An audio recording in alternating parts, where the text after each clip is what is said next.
Hi, this is the City of Southport, and we are here with Liz Fuller, who is the Vice President of the Southport Historical Society.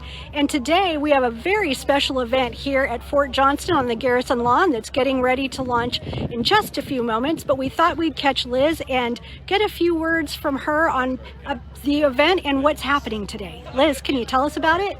Yes, Lisa, it's really an exciting event because this year is the 100th anniversary of the Wilmington Cape Fear Pilots Association. And so the Southport Historical Society wanted to help commemorate that event, and so we thought the best way to do that would be to have the monument that's in the old burying ground for the lost pilots of Smithville. We had it cleaned and preserved for the future. And so today we're going to be talking about who the lost pilots were and what happened to them back in the 1870s and our connection to them. And then we're going to be celebrating with the past and present pilots. And at the end of the ceremony, we're going to walk over to the burying ground, and the pilots are going to lay a wreath on the monument. And some of our special guests here today, we have some of the descendants of those lost pilots who unfortunately lost their lives back in the 1870s, but their great-grandchildren are here today to help remember them. That's wonderful, Liz. What a great event, and what a lovely day for the event. We're looking forward to hearing the presentation, and so we're going to let you go. I know you've got some things to do before you start, and then we are just going to go get ourselves set up and wait for y'all to begin. Great. Everybody's welcome, so if you're near the Garrison, come on down. It's going to be at 4 o'clock and probably about 5-ish over at the burying ground, so please come join us. Thank you so much, Liz. Appreciate you and the Historical Society and everything you do for the community. Okay, all right, for those of you at home who are coming with us, we are at the Garrison lawn at Fort Johnston, and it is a beautiful day in the neighborhood. That is the gorgeous Cape Fear River behind us here, and as you can see, we've got chairs set out just waiting for people to come and settle in.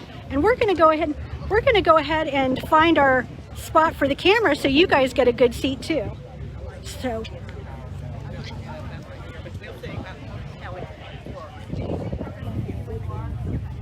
I was like what I recommend to them. They do paid parking.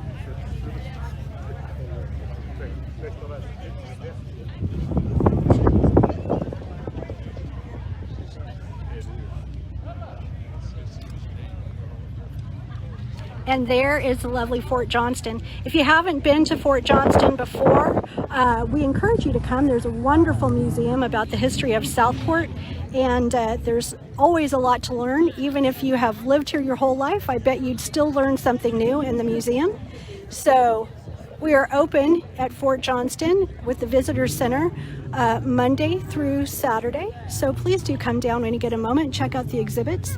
And for those of you who are visiting, we have some wonderful docents who can tell you anything that you want to know about the city of Southport and help to enhance your visit.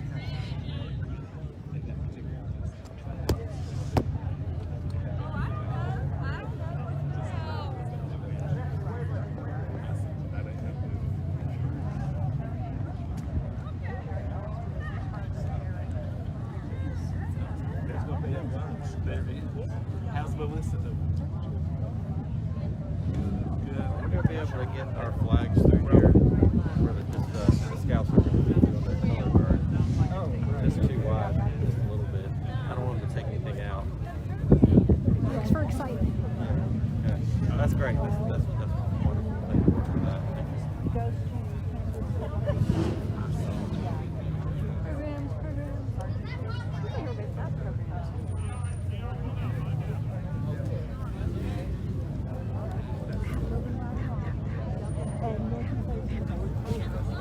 I think I've seen that.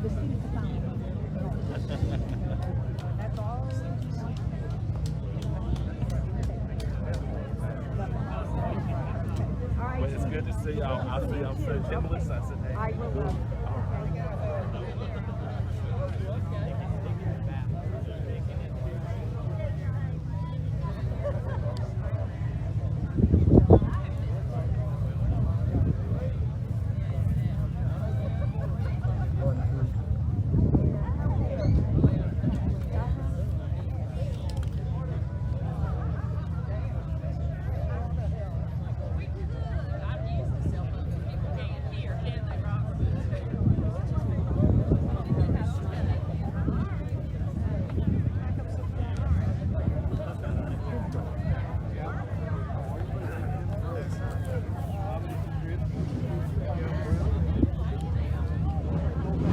know. Should we still try to hook it up? Maybe if we did it from the very front, like from the side. Yeah. Maybe if we did it from this side over.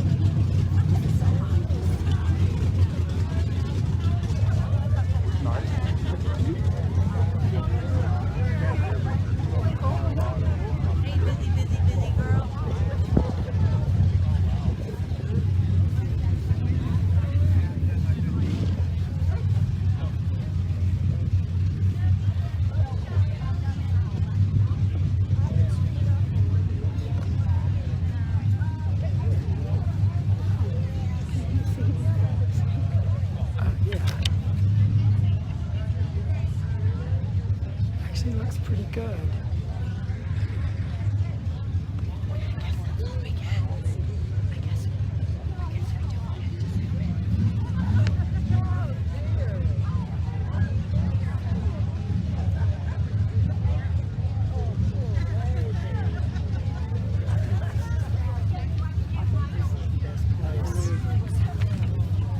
Excuse me, you look official. Where does one find the program? Right here, take that. Are you sure? Yeah. I'll grab another. How are you? I'm sorry. She's good. She's at home right now getting dressed because after I cannot stay the whole time, so I'm going to leave here. I have to be at BSL at 5 to do their trunk or treat and Oak Island at 6. And I've been doing this all day. And then I did Steve Bonnet. Was out on the porch or the deck there for half an hour. So everybody smile at Zeb. Hey Zeb. Zeb and I were out at American Fish. That's what you do. Somebody said, "Can I get you a drink?" I'm like, no. Yeah, exactly. I didn't. This looks like I missed it, but I didn't miss it. It hasn't started, No, right? it doesn't start till 4. That's what I thought. It just looks like I missed it. Yeah, it just looks like Who they're are all these expecting. people? What's happening? A lot of these are river. A lot of these people.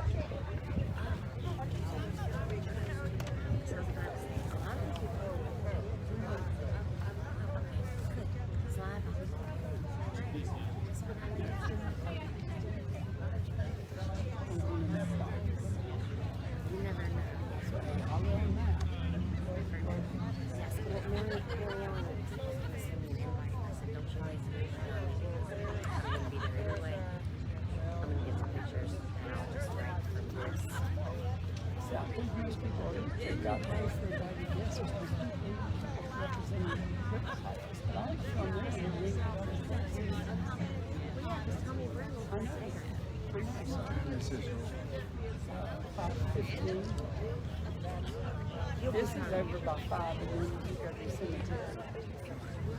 Okay. You'll be fine. I got to go somewhere else. I'm sending him to be Pro Baptist. We're working overtime For today. the children. For the children. Yeah, I'll be there. God, I may have to use it. Because I don't know if I can say this.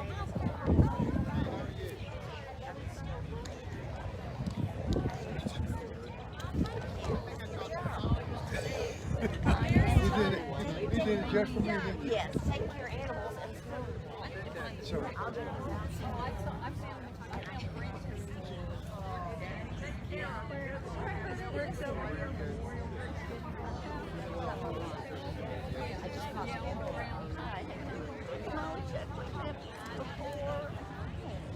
The program should be getting started in just a few moments, so thank you for your patience.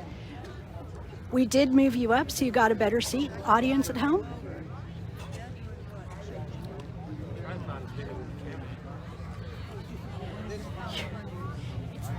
It's been a day. sure.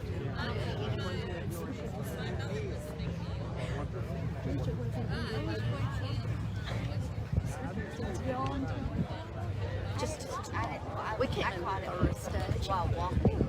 Yeah, they all get I'm so glad my mom was able to make it. She got COVID back before the shot. Johnston. She's 86 years old. Yeah, and her husband died a few months ago. But she was married to our dad for 30 years, and then he died. So this is somebody that she knew from high school, and they got married. Were married 19 years, but he didn't believe. He was a Fox News person. He did not believe that it was real. I don't know. Yeah, so he kept taking around to restrooms.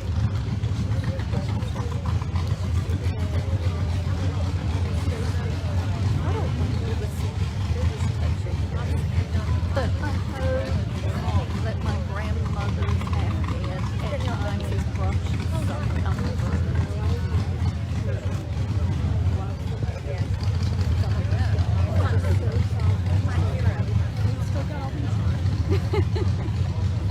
Probably still has some of her dust on.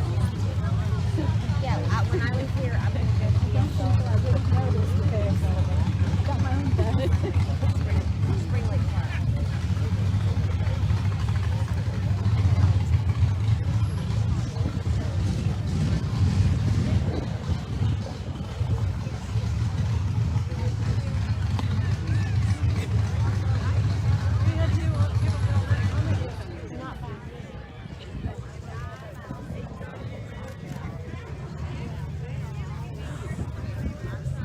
So we've got people watching. And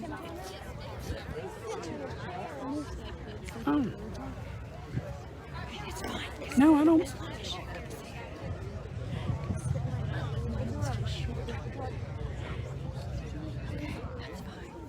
I just want to make sure. Hi, John. Hi, Morgan.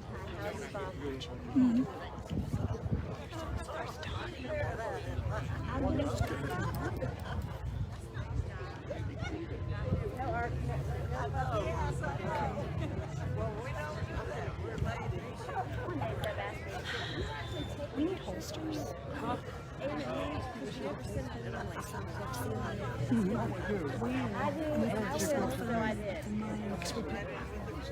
We always aim at each other, but he sends them to me, and I'm like, that's great.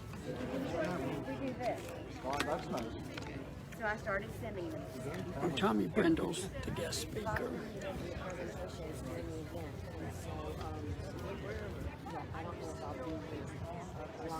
So it's not even. Tommy's going to do something. Tommy Harrelson, Tommy Brindle. Oh.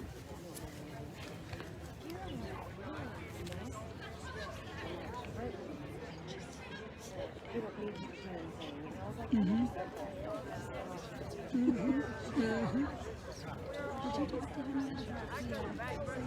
Oh, I recommended it to the mayor.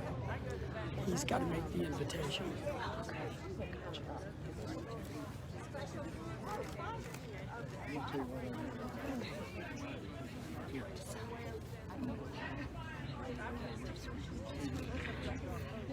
Oh, I didn't realize you broke the screen itself.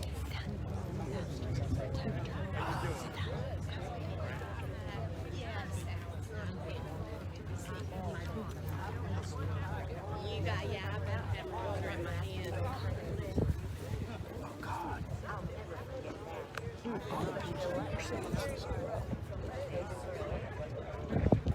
I'm serious.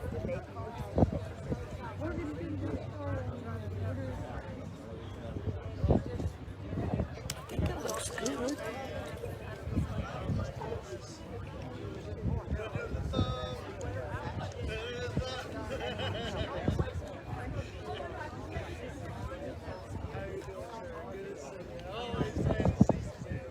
Gotta take the glasses off.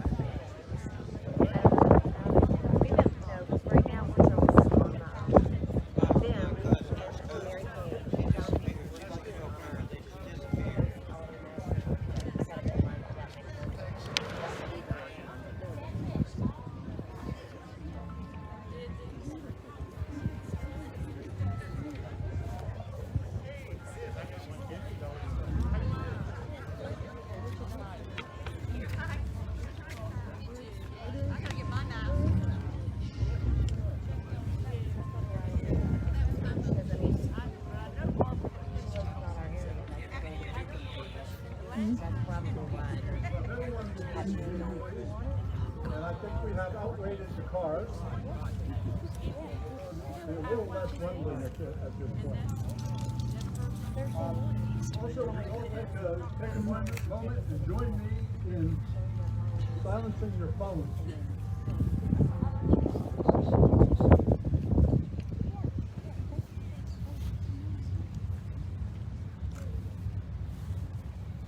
Hello, good afternoon.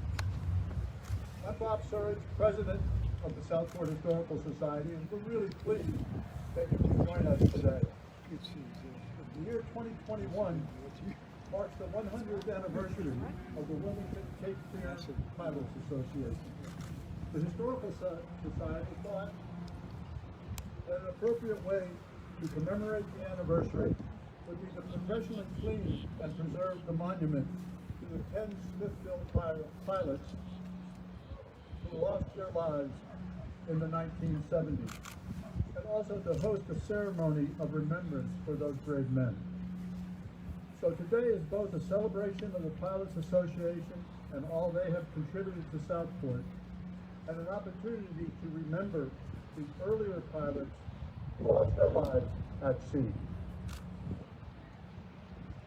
To move the program on, what I'd like to do is introduce Southport Historical Society board member Mary Ellen Watts Poole, who will be your master of ceremonies for today's event. Mary Ellen?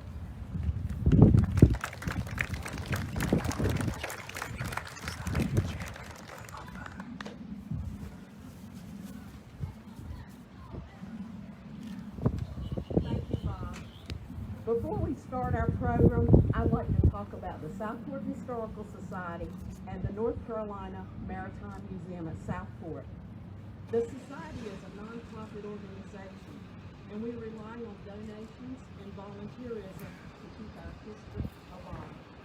Please consider joining. If you haven't had a chance before our program, please check out our commemorative bricks that are in the walkway over here and along the side of this walkway. And perhaps honor your family with the brick, as so many of you already have. If our program today has piqued your interest to learn more about the pilots, purchase the book Masters of the Shoals, Tales of the Cape Fear Pilots Who Ran the Union Blockade by Southport native son Jim McNeil. Also consider purchasing the commemoration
To begin our program, I would like to call the Color Guard of Scout Troops 239 and 1776 under the leadership of George Gray and Eric Hedlund. They will present the colors and lead us with the pledge of allegiance.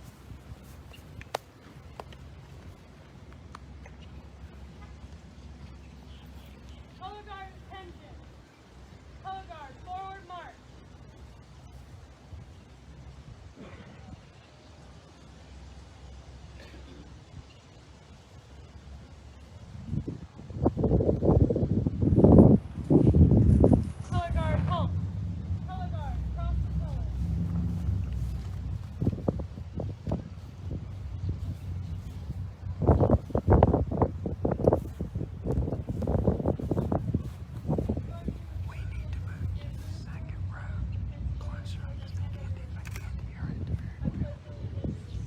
flag of the United States of America, and to the republic for which it stands, one nation, under God, indivisible, with liberty and justice for all.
I would like to introduce Thomas J. Garrison. I want to add that it is very fitting for him to bless us with a prayer today, as he is the great-grandson of pilot Thomas Washington Brinkman, an 1872 lost pilot.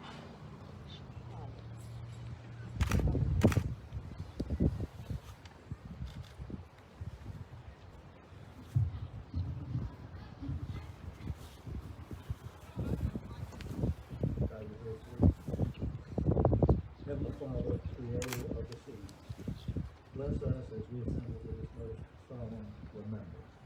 We give thanks to all your servants who go to sea in ships, and those who have paid the supreme sacrifice by giving up their lives in service of their nation. The passing of these many years has not diminished our love and gratitude for the thousands who went to sea and never returned, and especially for these men who have gone on to meet men all who are loving and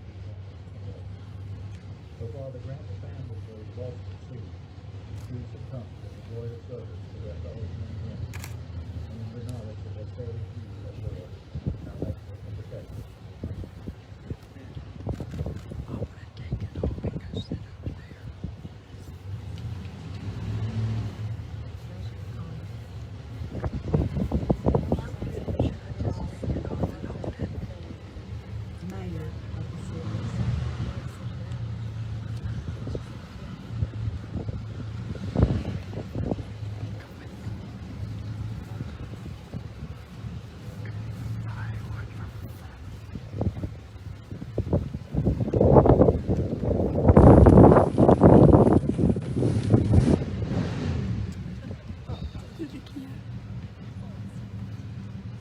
Sounds like my opponent.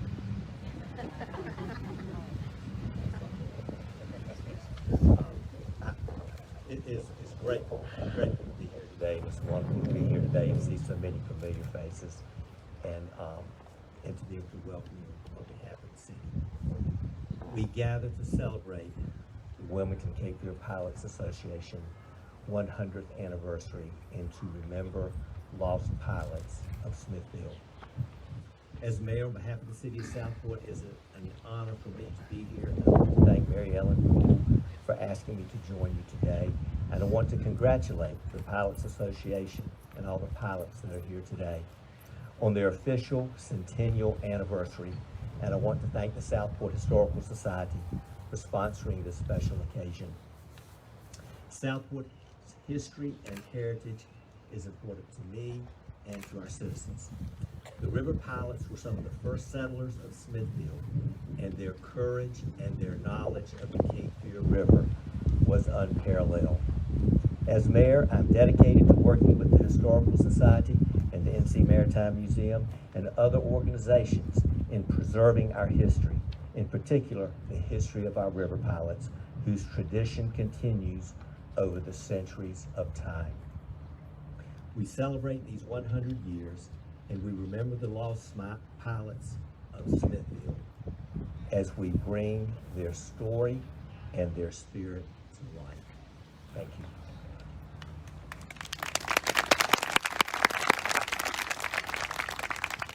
Thank you, Mayor. Bob He'll be okay. Thank you. Thank you, Mayor. I want to begin our program to remember the lost pilots of Smithville. I would like to recognize the honored guests who are descendants and families of the lost pilots of Smithville. Would you please stand?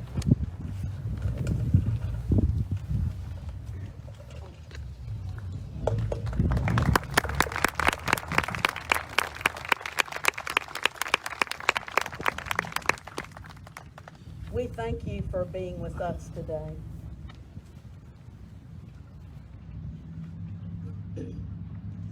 The Pilots Monument was erected in 1879 by the citizens of Smithville, as Southport was known until 1887.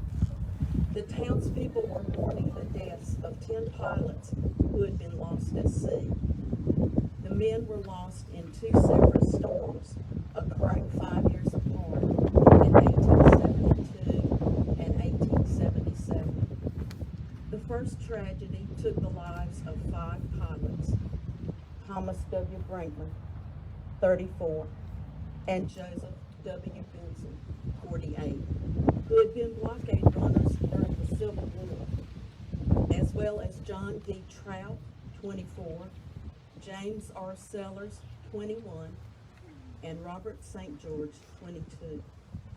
Accompanying the pilots was Bensel's 16-year-old son, Joseph Bensel Jr., who was also lost. The second tragedy occurred 5 years later, when the Mary Case Brunt went down in a storm that was described as one of the fiercest storms that ever visited the coast of North Carolina. It lasted 3 full days. When it was over, the pilots and the crew of the Brunt were all lost. Thomas B. Grissom, 39, Robert S. Walker, 32, Christopher C. Penner, 25, Charles Dozier Jr., 26, and Lawrence Gillespie, 23.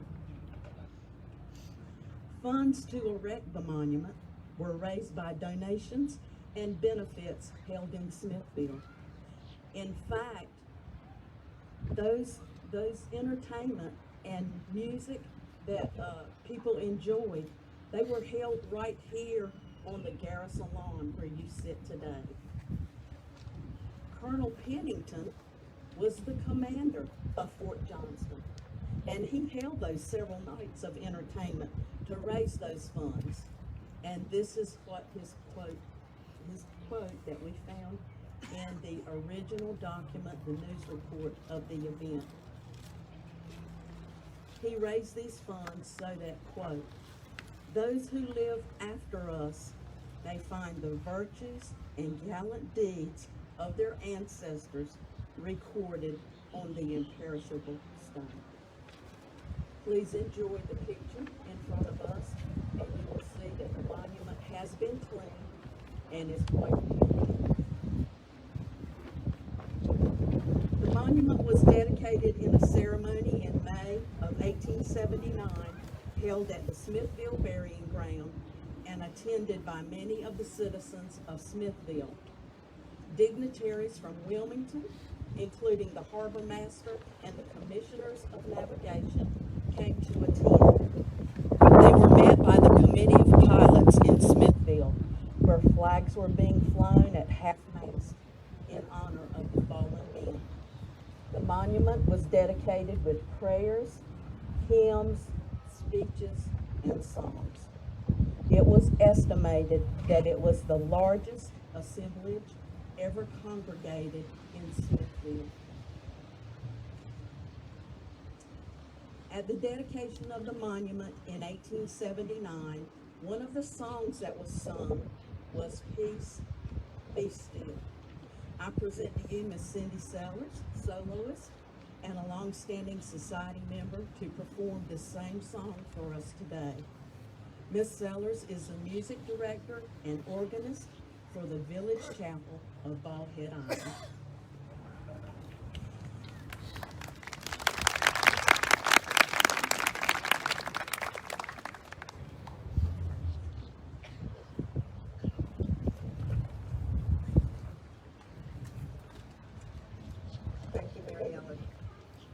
Peace Be Still, written in 1874, and well known to sailors for generations, dramatizes the passage from the Gospel of Mark, chapter 4, verses 35 through 41. Jesus and the disciples are crossing the Sea of Galilee when a terrible storm comes up. The men, fearing they will drown, wake Jesus, who was sleeping in the stern, and beg him to save them. The verse is the pleading voice of the disciples. The chorus is the voice of Jesus as he calms the men and the sea.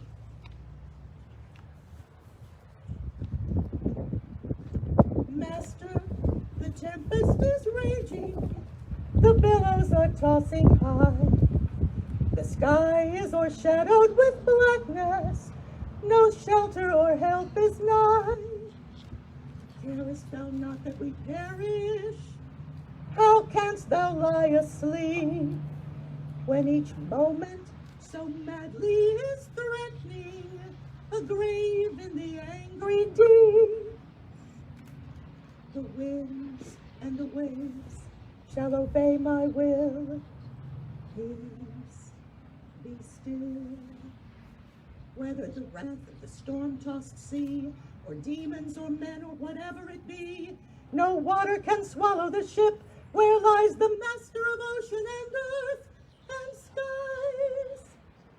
They all shall sweetly obey my will. Peace, be still. Peace, be still. They all shall sweetly obey my will.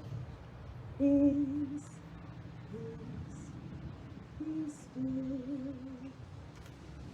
Master, the terror is over, the elements sweetly rest. Earth's sun in the calm lake is mirrored, and heaven's within my breast. Linger, O blessed Redeemer, leave me alone no more, and with joy I shall make the blessed harbor and rest on that blissful shore. The winds and the waves shall obey my will. Peace, be still. Whether the wrath of the storm-tossed sea, or demons or men, or whatever it be, no water can swallow the ship where lies the master of ocean and earth and skies. They all shall sweetly obey my will. Peace, be still. Peace, be still. They all shall sweetly obey my will. Peace, peace, be still.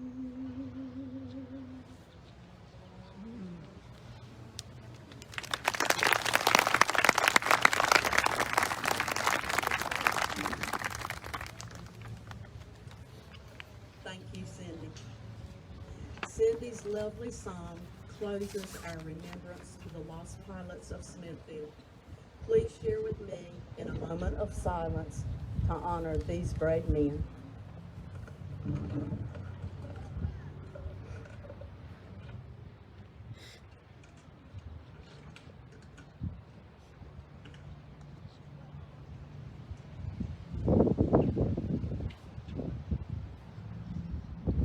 We have now completed our solemn and reverent part of the program.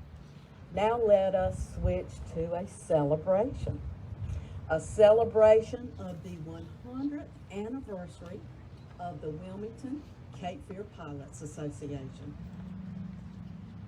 Now, I would like to recognize, and please stand up, active river pilots. Please stand up. And I would like everybody to hold your applause until I ask some other folks to stand up too. Thank you. I ask the retired river pilots to stand.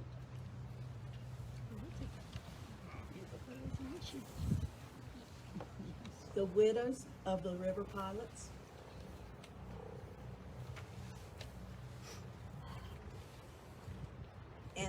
families who have supported these folks.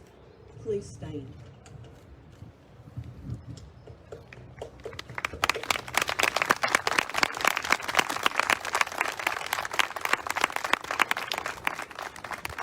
Thank you, and you may be seated.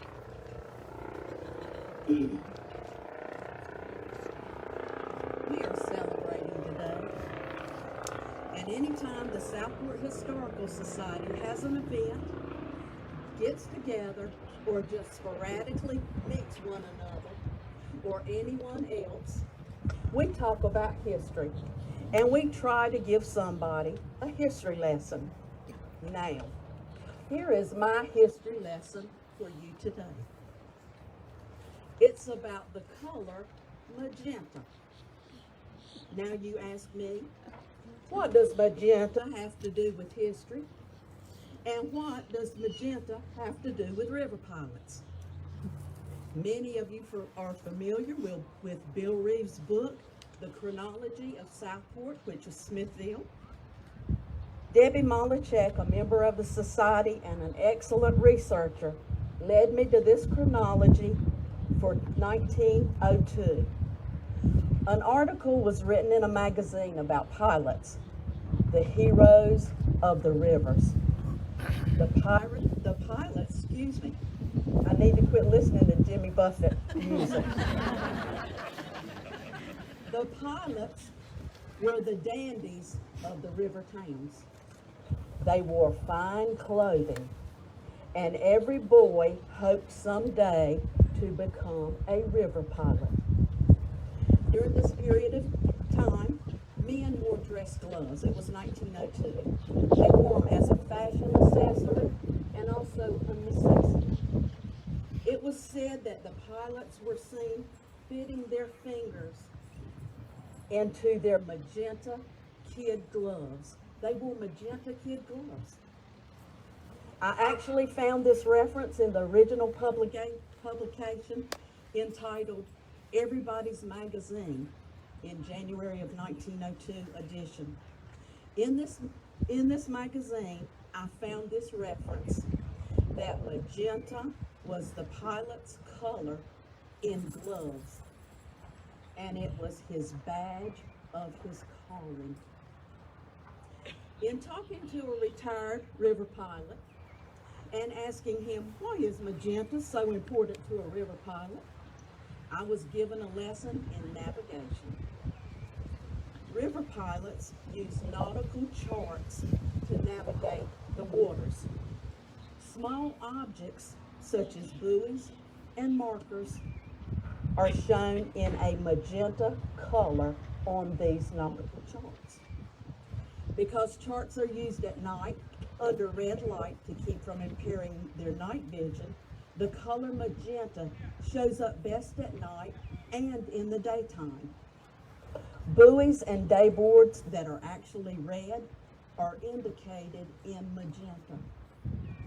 Now I have show and tell. I want to show you my scarf that I have on today.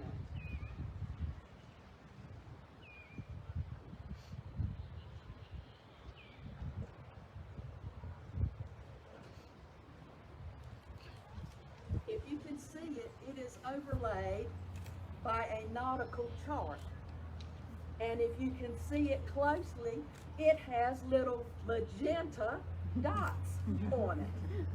And those magenta dots are actually, this is a real overlay of a chart. The magenta, can everybody see the colors? That's the buoys and the dayboards. Now, as we all know, we are never certain about all historical notes and writings, and we often make assumptions and analogies. It is my thought that this is why the river pilots of yore wore magenta gloves.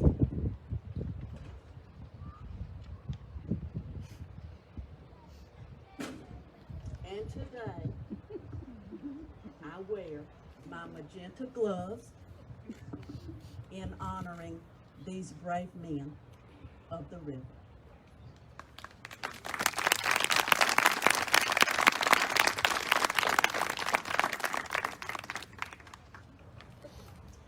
It is now my privilege and honor to introduce our guest speaker for today's program, Captain Tommy Brindle, Senior River Pilot with the Wilmington Cape Fear Pilots Association.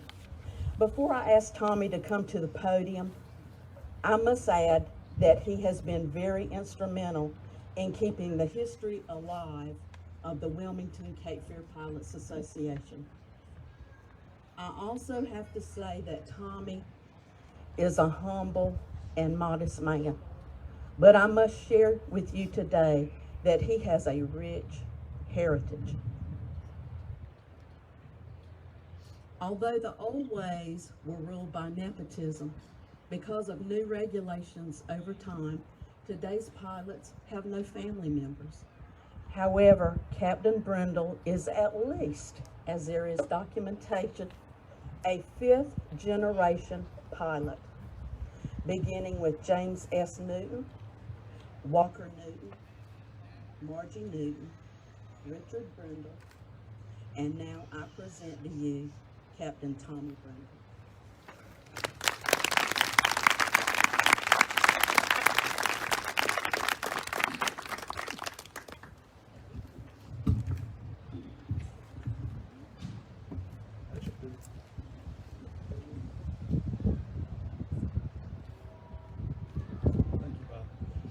On behalf of the Wilmington Cape Fear Pilots Association, my partners and I would like to extend our deepest appreciation and gratitude for the sacrifices that the Southport Historical Society has made for this event.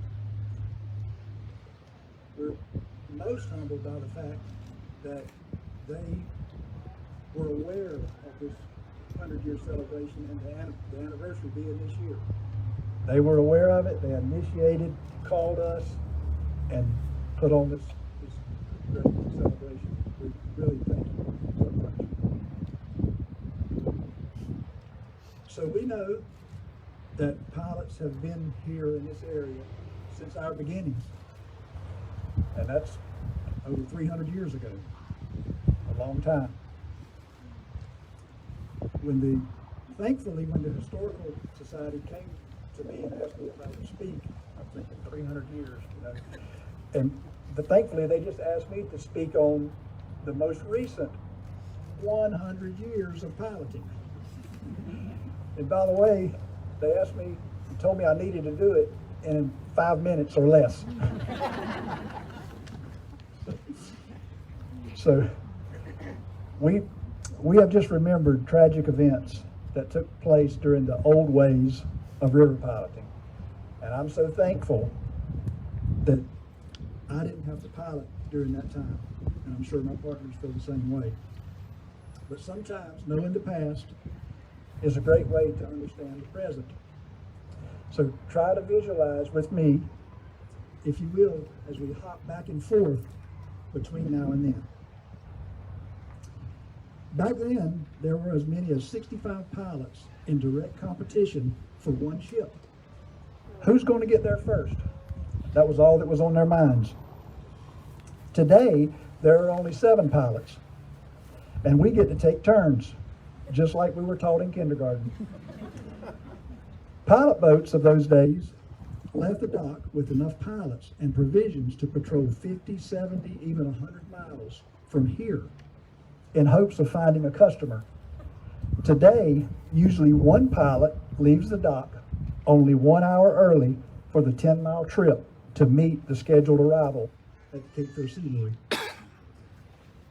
Those older boats, full of pilots, had no choice but to go in adverse weather.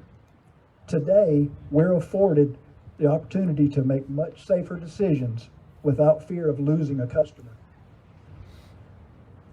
Guns. Can you imagine that men of those days took guns to intimidate the competition?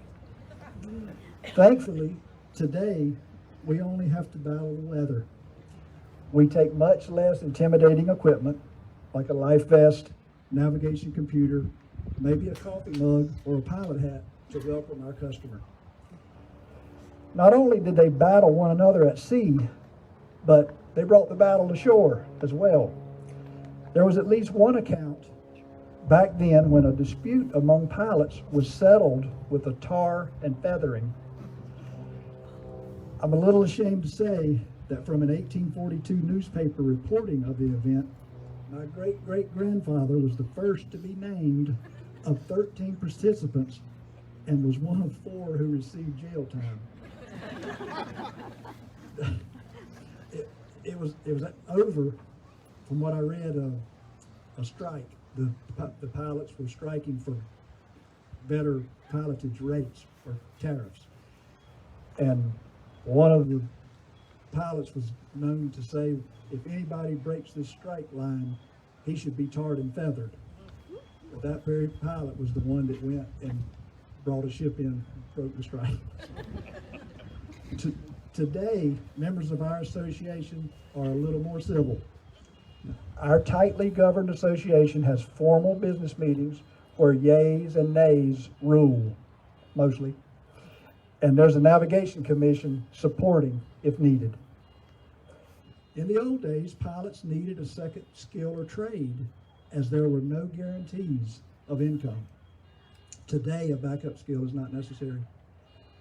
The old pilot boats were primarily crewed by pilots taking pilots on and off of ships. The risk-reward simply didn't add up for unlicensed crew members. Fortunately, with today's conditions, the Pilots Association is able to employ multiple unlicensed crew members and dispatchers. In fact, these employees have equaled or outnumbered licensed pilots since the 1960s. We are very thankful to have them. So what brought all of these much safer and better conditions for river pilots 100 years ago? In 1921, the General Assembly of North Carolina took a bold step forward in its governance of river piloting. They reduced the number of licenses and passed laws requiring the remaining licensed pilots to become a mandatory member of the new Wilmington Cape Fear Pilots Association. These laws have stood the test of time and had great results. We thank God that 0 deaths and only a few broken bones, sprains, bumps, and bruises have happened in these 100 years. However, this would not have been possible without our North Carolina legislators. They enacted this new pilotage system in 1921, and they have maintained and updated it to this time. My partners and I feel that if anyone is to be honored here today, we believe that the true honor goes to these lawmakers. The same honor goes to the navigation commissioners who must implement those laws. I'd like to ask any former or present legislators that are here and former navigation commissioners or families that are, and current navigation commissioners or families that are representing any of these folks, would you please stand and be honored?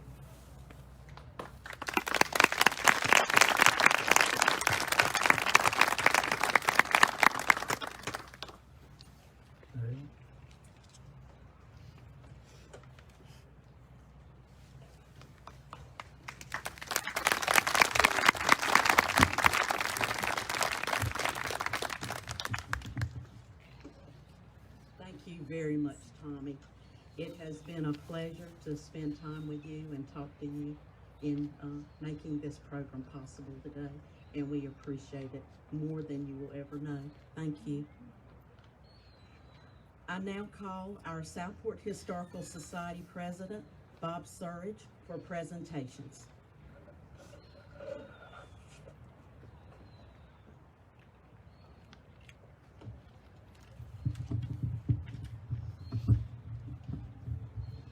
Thank you, Mary Ellen.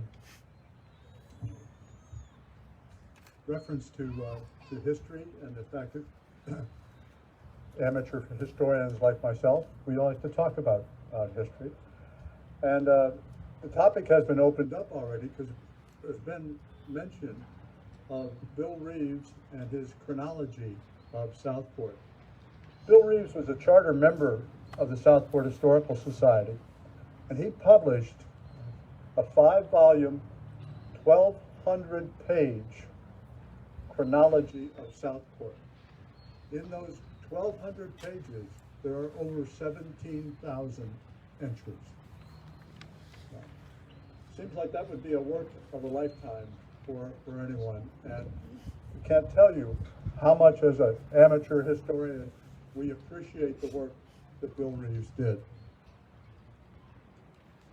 As you might expect, hundreds of those entries are about Cape Fear pilots.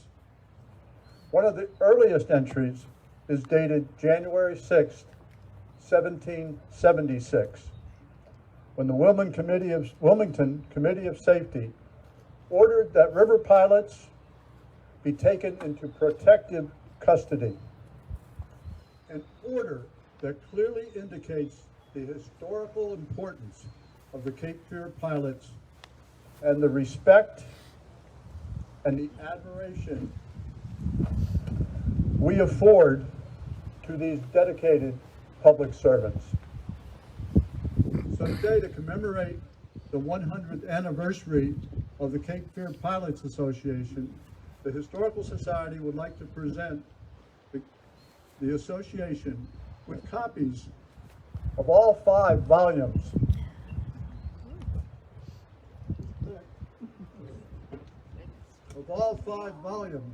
of the Chronology of Southport. Captain Brindle, would you?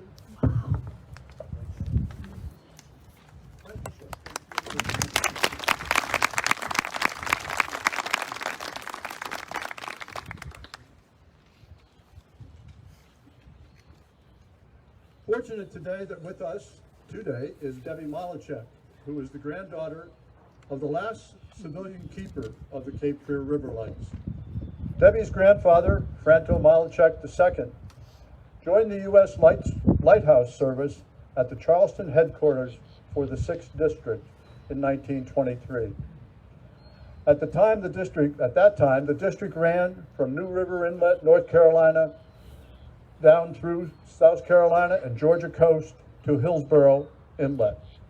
During Keeper Malachek's 27-year career, he served at nearly every light station and river in that district. His last station, however, was here at the Garrison. Keeper Malachek, his wife Lilla, and their 3 children, including Debbie's father, Franto III, were the only lighthouse family to live at the Garrison. Prior to Keeper Malachek's retirement in 1951, the family was very involved in the Southport community during the 14 years of service here. Debbie herself took a sabbatical from her practice as a trial attorney in 2016 to write stories of the lower Cape Fear region. In conjunction with the Southport Historical Society, Debbie helped develop an exhibit of her family's life that you can visit here in the Garrison. Her latest article, Serving Through Time, is a tribute to the Wilmington Cape Fear Pilots Association for its 100th anniversary and the pilots' efforts to save 3 adventurous boys during World War II. It really is it's a great story. And I'd like to ask Debbie to come up and share some thoughts with us, please.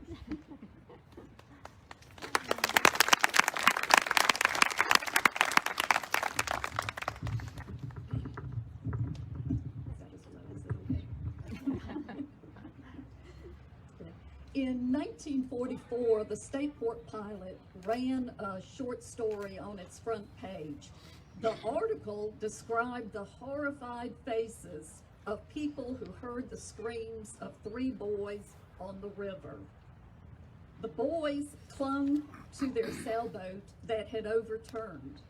As they were pulled towards the Atlantic Ocean by the strong current, the pilots and Coast Guard went into action.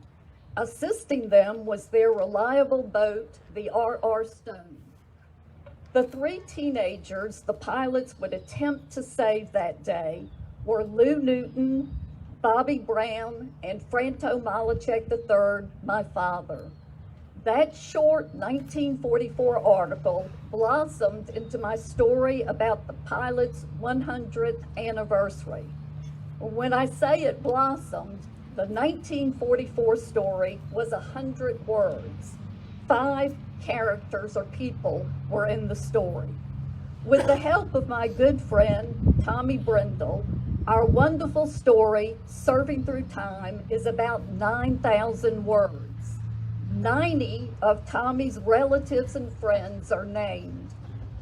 On behalf of the Southport Historical Society, I present Tommy with gratitude, a bound copy of Serving Through Time.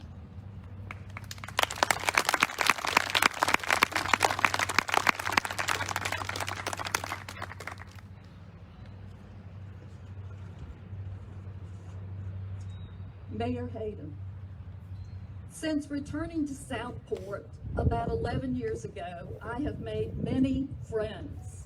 They told me stories of their families, and they patiently listened as I talked and talked about mine.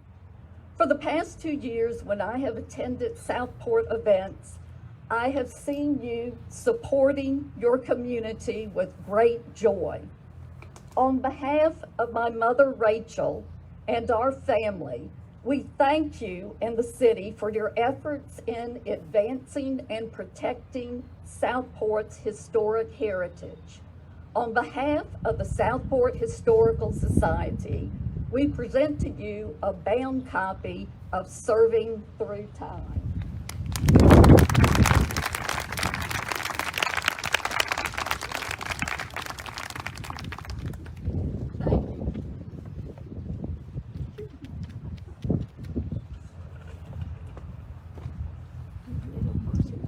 To get back to this microphone where it's still lower. I often say that Debbie and myself and Liz are history triplets. So thank you for this lower microphone, Debbie. Before we retire the colors, which will end our program here at the Garrison, I invite everyone to the old Smithville burying ground in approximately 15 minutes, where Cindy Sellers will sing the hymn, Eternal Father, Strong to Serve. During this time, Captain Brindle, Senior Pilot, and Daniel Dixon, Senior Boat Operator, will lay the wreath on the monument to the lost pilots of Smithville. I turn our program over to the Scout Troops Color Guard to retire the colors.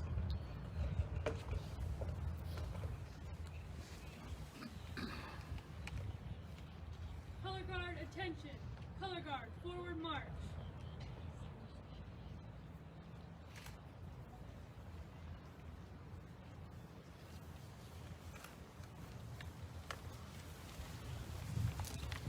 Color guard, halt! Color guard, retrieve the colors.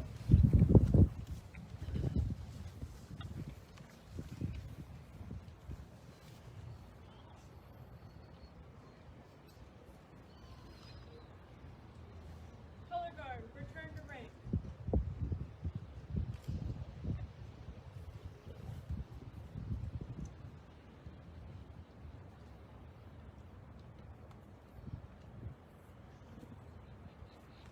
Color guard, about face.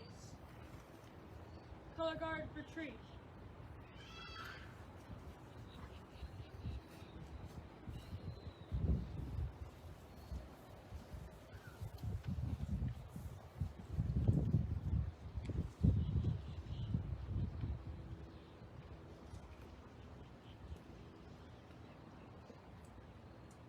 In 15 minutes, we will meet you at the old Smithville burying ground.